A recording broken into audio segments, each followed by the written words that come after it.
1, 2, 3 test. Back we are. So we are in the pick and ban phase. Let's see if we're going to be able to not disconnect this time.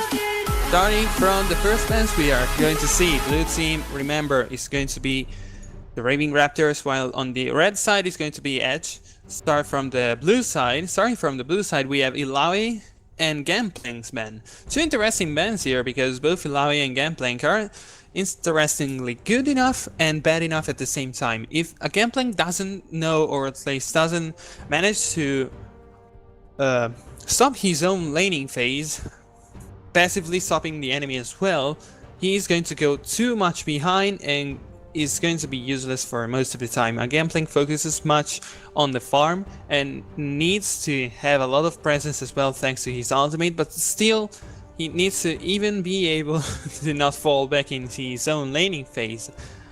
So comes out that Gangplank, it's good and bad at the same time. The moment he goes too much behind, he's gonna be done for the game. Illaoi on the other side is a pretty strong laning phase champion. Doesn't always have too much trouble in winning his own lane, but still, this champion is quite of those top laners that you do not always use because she lacks crowd control, and this is one important thing about the top laners. Crowd control is very important. The top laners most of the time are engagers, meaning that you have someone that goes in and starts stopping the enemy momentum. Illaoi doesn't have this power, but has the destroying power of destroying the enemy. Still, it's not that important sometimes, especially against a team that is able to poke you down.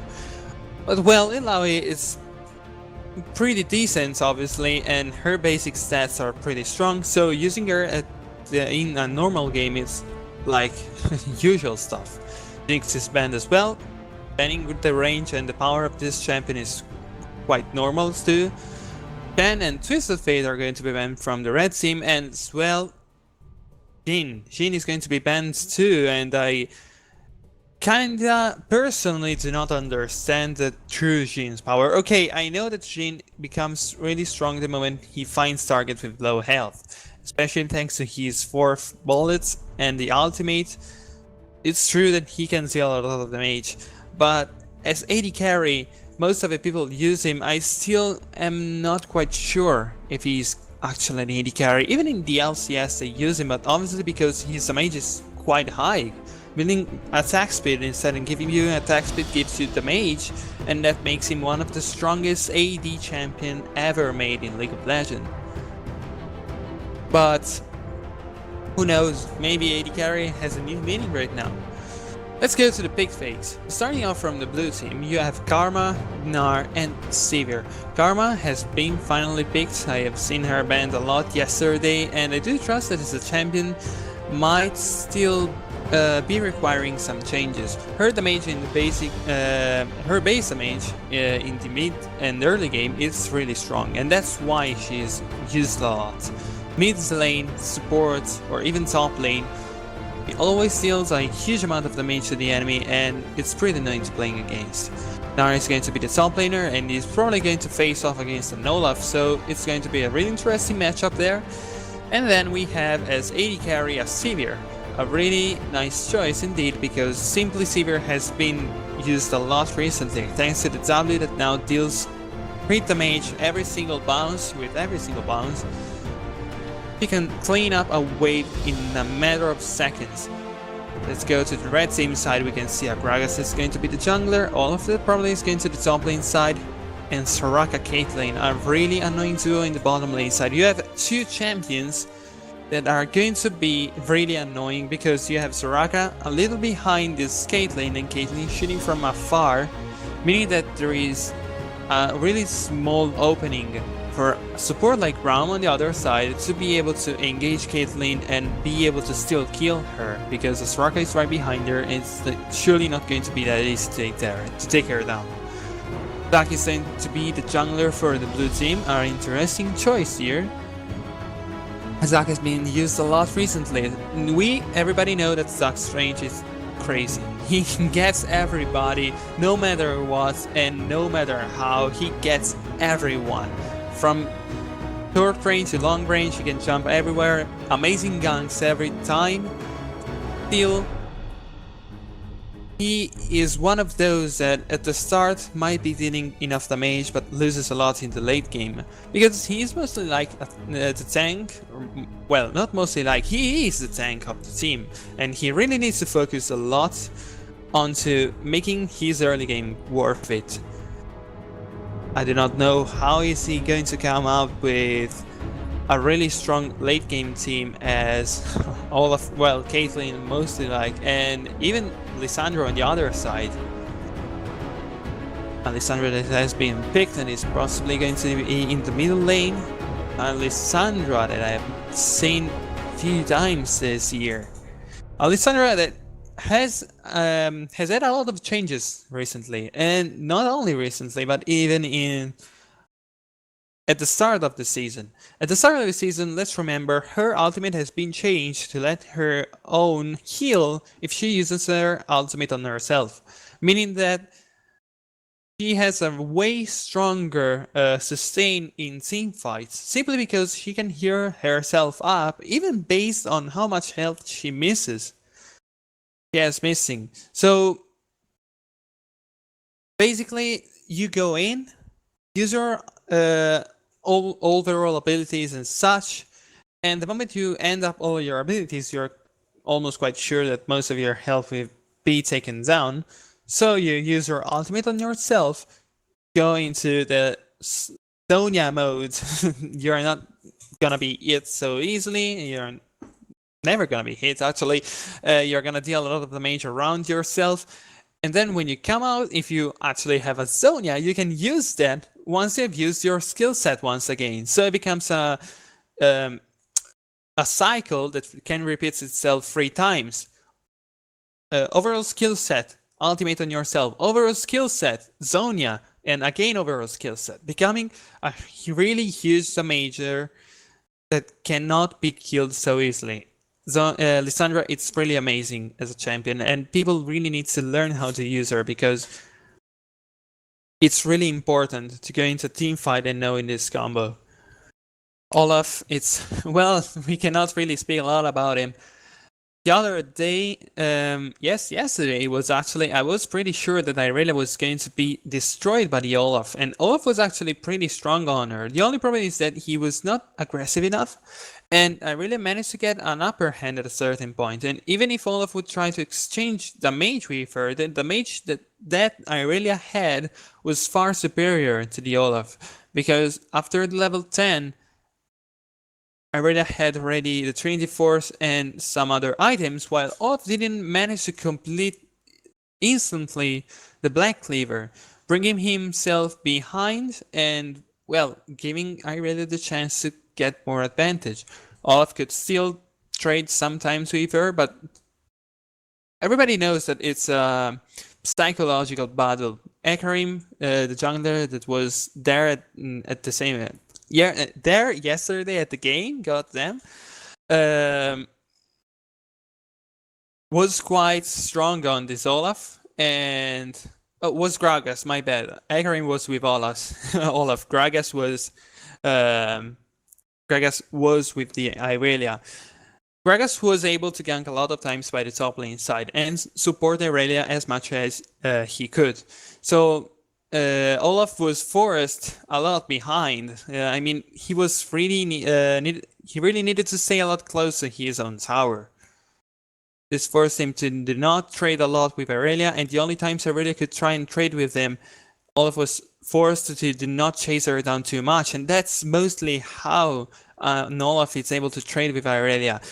Either he goes all out or he cannot trade with her, because, well, everybody knows how the axes work.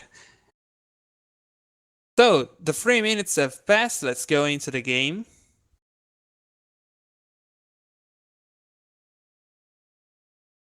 Way that spectator mode goes on, because my computer today is not really supporting me too much. But I do trust that you have a really big screen right there, because I saw a video where I was actually speaking and I see you and I saw you having a really big screen where you could see the game. I wish I was there actually. I really am sorry I couldn't be there. Not only today and not only yesterday, but even this Friday. I'm sure that you're all having a lot of fun.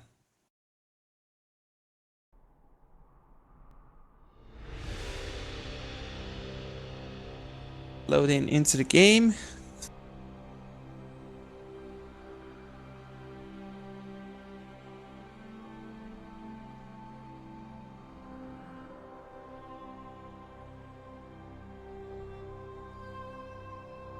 Oh, I saw something really interesting that I'm going to tell you in a few seconds.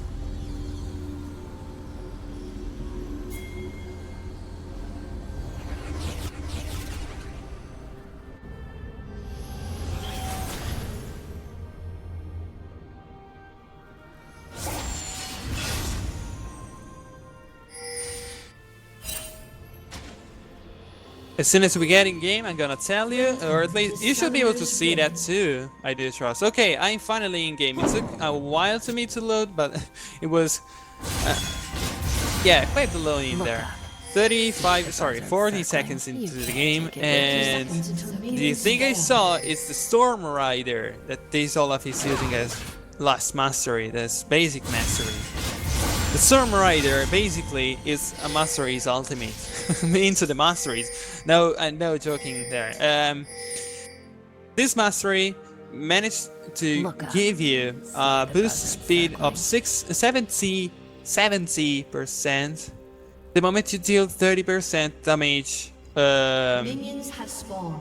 of the enemy's maximum health.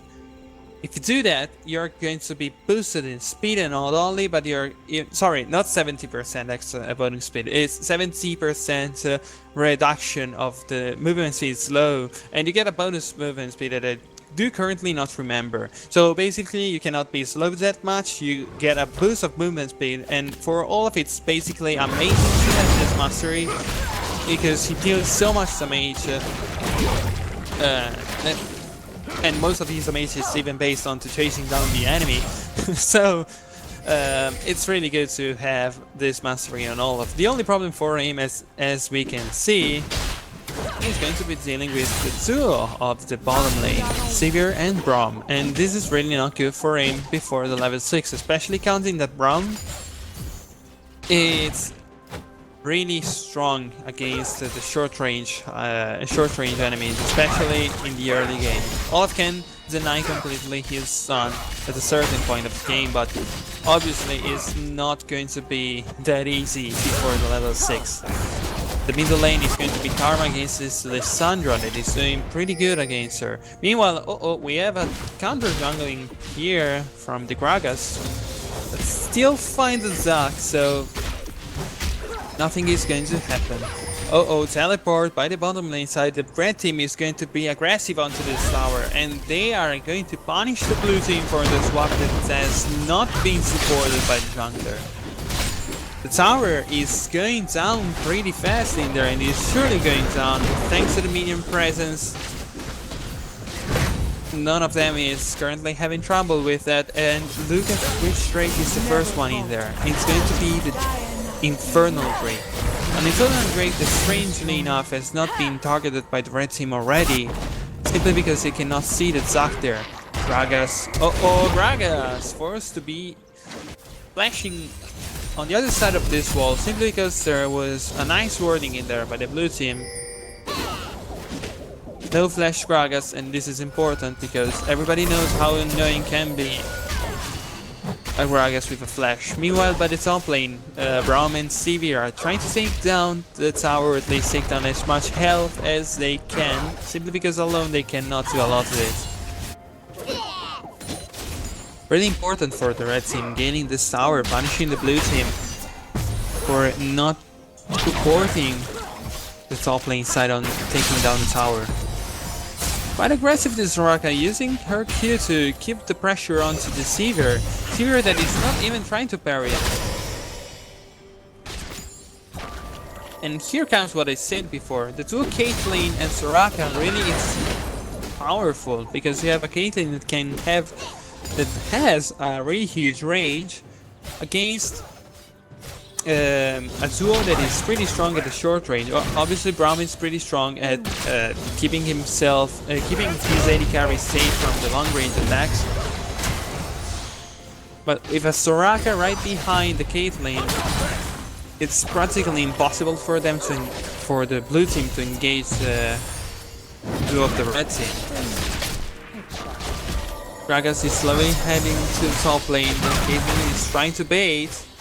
Stun goes out, but the Gragas is getting closer. Soraka's poke is really strong. Gragas is right there, and he's going to engage. Braum is too far ahead. He's probably going to be destroyed. But meanwhile, in the middle lane, we have the Karma trying to get out from there. The last basic attack from the Lissandra is going to get the kill. Unfortunately for the Karma, because the flash was used and was even used behind the wall, a perfect flash. The only problem is that this Sandra managed to launch at the last attack that took her down. The blue team is really having trouble here. We are almost 6 minutes into the game and they are already far behind the red team because they have 1 tower down and 2 kills. It's 2,000 gold behind.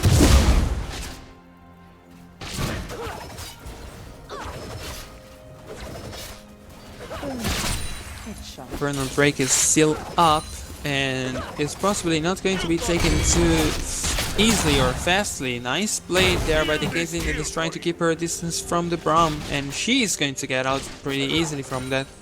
Even giving back some shots to this Braum.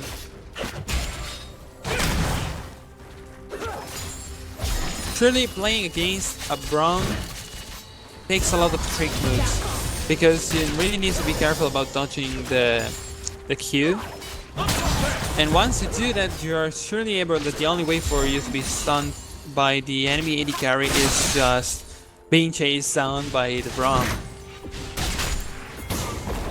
Meanwhile, Gnar in this game hasn't been seen too much, especially because he was playing 1-on-2 in the bottom lane side there.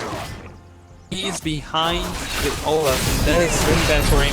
He wanted to engage in the middle lane side by this Lissandra getting on the Karma that is going to get annihilated. Meanwhile, the bottom lane side, Olaf reached the level 6 and he's going to be attacked by a Zac as well that was there. A teleport from the Lissandra trying to support the Olaf. Unfortunately,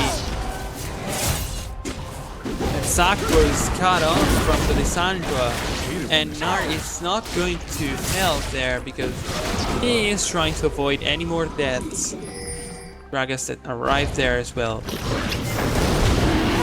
Just trying to support the team, and the kill goes to Olaf, and this is how you practically give the game away.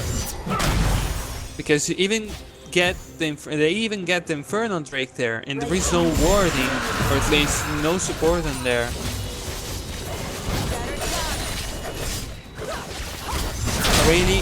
Really bad start for the blue team.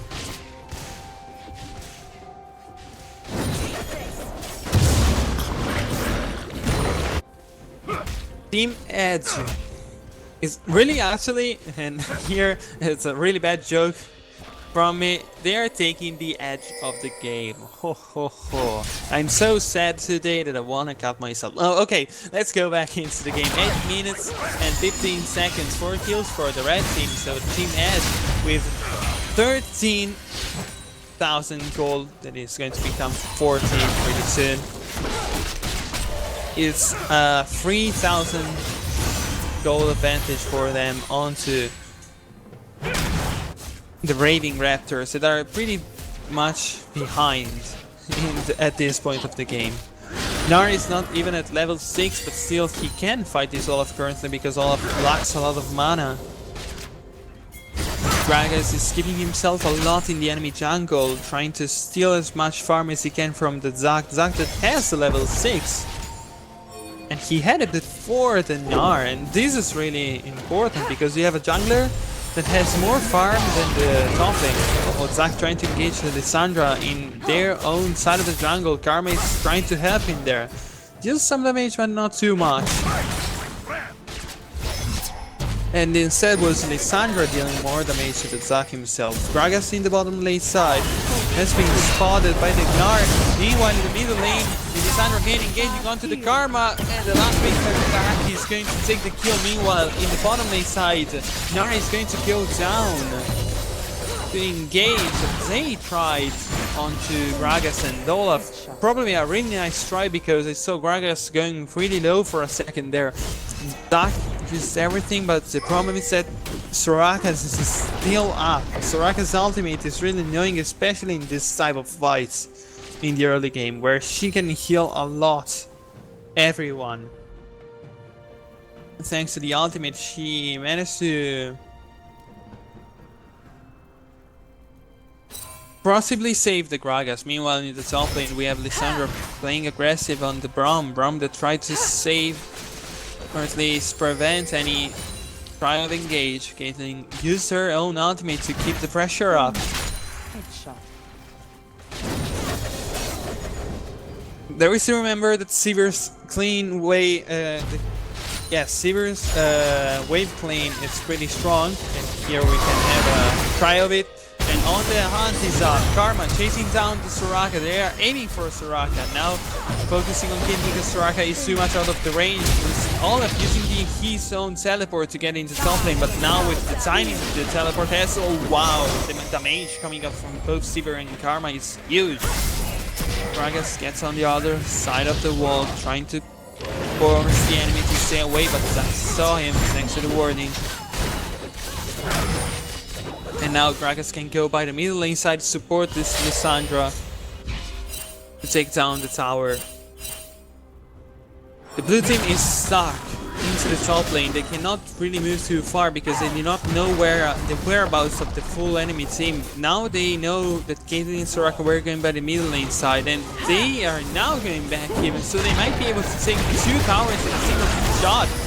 Nice play there by Zac that forces Gragas under the tower, and he's going to take him down, or at least to give the Karma the kill. But the top lane is going to be taken down by the other three members of the red team. Blue team's turret has been destroyed. Lissandra is still staying there, using the flash and the ultimate, the full combo goes out and destroys the Karma. Lissandra's damage is so huge right now. Braum and Zac now chasing her down, the stun goes out. The damage from her is pretty much a lot, because you have a Lissandra level 9 against 2 of level 6 and 7. Ultimate from Braum, trying to keep the distance. The last hit is not enough, he's going to not be stunned. The Q is missing, but this Braum is surely not going to leave too much.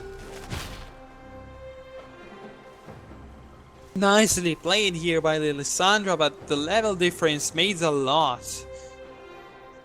Lissandra still chasing down and gets a kill here.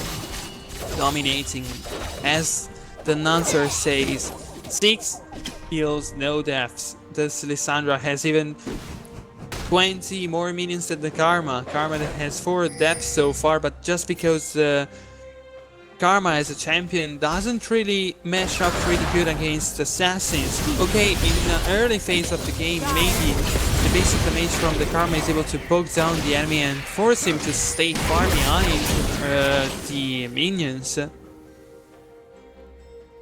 But when it comes to a champion that is able to poke as well as Lissandra and is able to assassinate as well, it becomes a really bad matchup for Karma. The next Drake is going to be up in 15 seconds, and it's a second Infernal Drake. Second Infernal Drake, it's really important because if you take this, if the red team takes this, they are practically going to have the win in their hands, if we can say they already have. The try of engage from the Gragas uses the ultimate onto the Karma, but just pushes her on the wall, so it's not going to do a lot. The Drake is up, and so they are going to try and push for it. The red team is just waiting for them. The blue team has some poke, they might be able to seal this with a little amount of luck. Gragas manages to fight there. Lissandra goes into the middle of the enemy while Zac is tanking the most of the enemy team with the mage. Lissandra might go down there.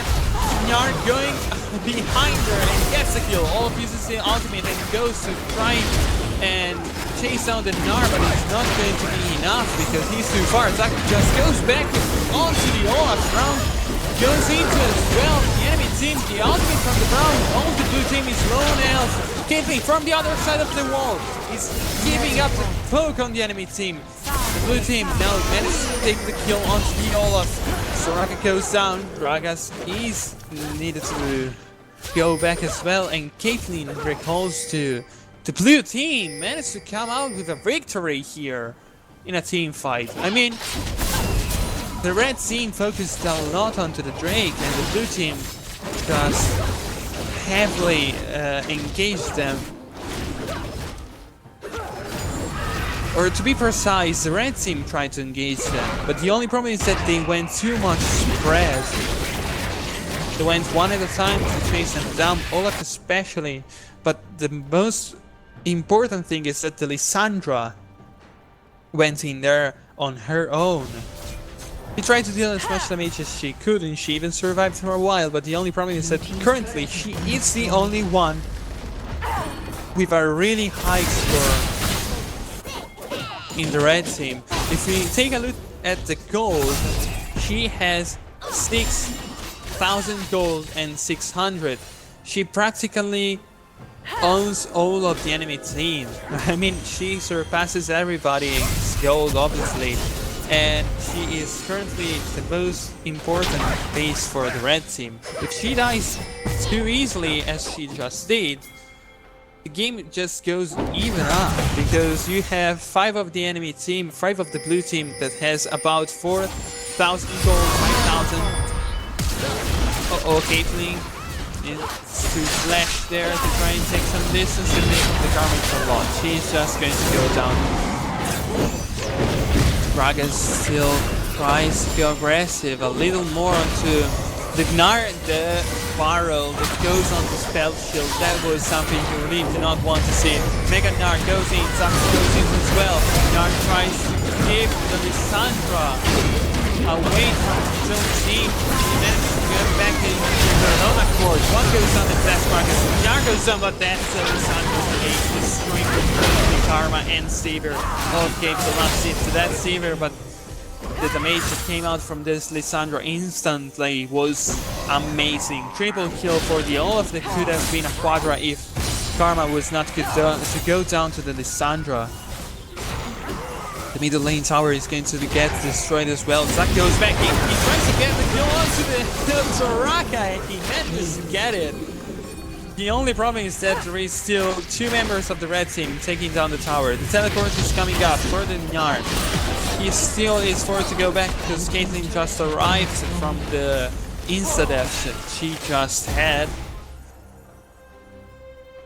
And the red team comes back with this team fight. Again, we saw the blue team trying to engage one by one the enemy team. The Mega Gnar tried to keep Olaf and Lissandra away from most of the blue team. The only problem is that Lissandra made a really interesting play there.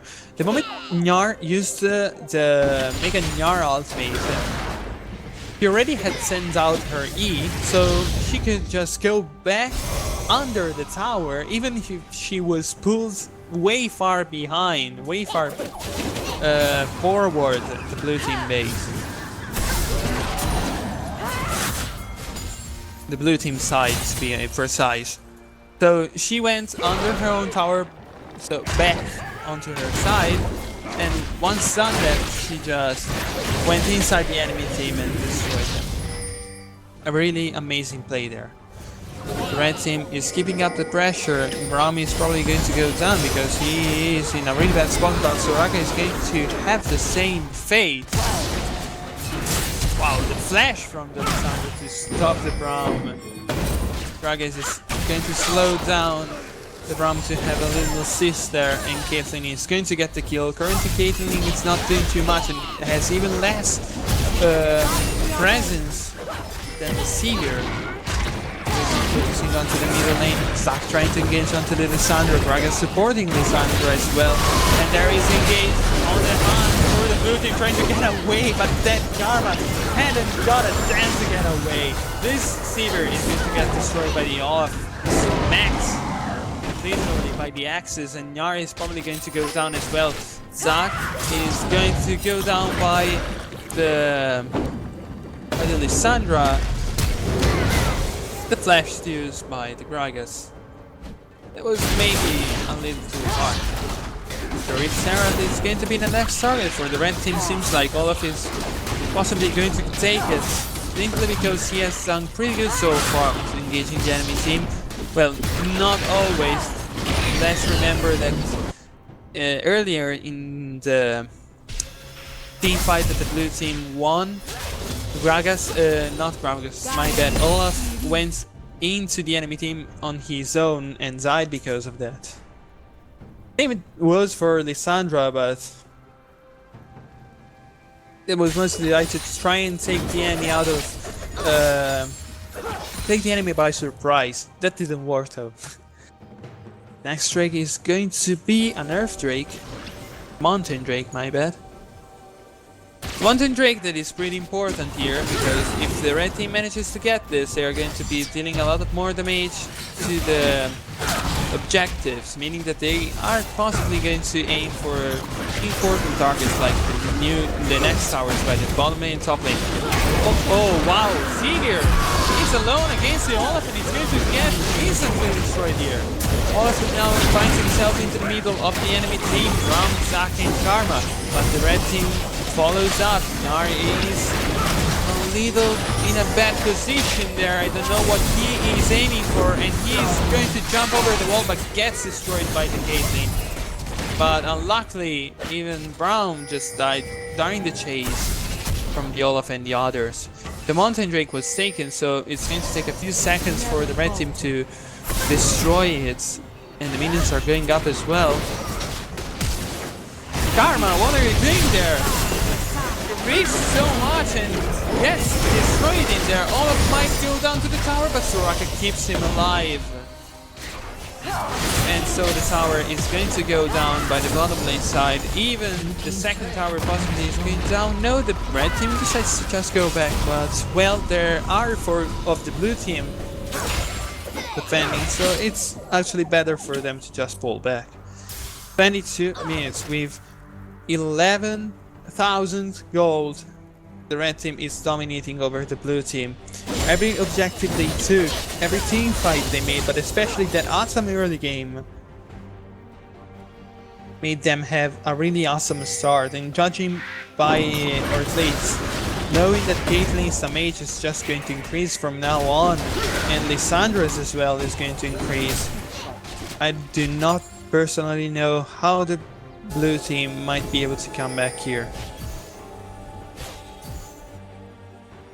The Baron is up, Seaver is into the bottom lane side. Red team noticed that, and Olaf is currently moving toward that side, but with all the warding in there, I do not trust that anything is going to change pretty soon. No kills for him, pretty sad Olaf getting to the bottom lane, but he has a teleport, so he can care less about that. Gragas and Braum picking each other. This game has proved to be really one-sided so far. Zac tries to engage onto the Soraka. He manages to reach her. The silence is not going to be enough. Lissandra again assassinates the Karma that is able to do nothing but die. The damage from the Lissandra is really too much. We saw again the Karma getting instantly destroyed, and then the position from the Lissandra was beautiful. Managed to stop Gnar, Braum and Zac at the same time. Gnar died, and Zac is currently in a really bad spot. He's going to be chased down by the Soraka and Lissandra. The red team managed right now to take the dragon. Those that did not chase the Zac, while Braum is currently trying to possibly ward around, but the only problem is that he is risking too much, and he just noticed that he's going to go back to the base. Bottom lane side for the red team is pushing, so Lissandra is going to go to the top lane.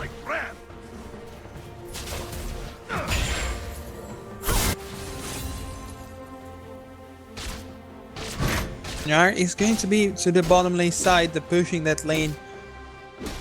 And 3 of the red team are going to the top lane side, aiming to take down the tower that is surely going to go down. And there it goes. This is all thanks to the Infernal Drake, the Mountain Drake, and this Baron that they just gained. So much damage from God. Oh, attack going in. He uses the ultimate, but it's being cut off by the flash, cut by the Caitlyn. Ultimate from the Gragas, trying to keep the Karma in range, and now the gate goes out. Olaf gets so far into the enemy base and just destroys his Savior. There is nothing they can do. There is literally nothing they could do from the moment the red team got the Baron. The red team is just going to take down the first tower inside the base, the inhibitor as well. And right now they are aiming to take down the Nexus. Doctus right back. He's jumping, gets actually all of them. He's not going to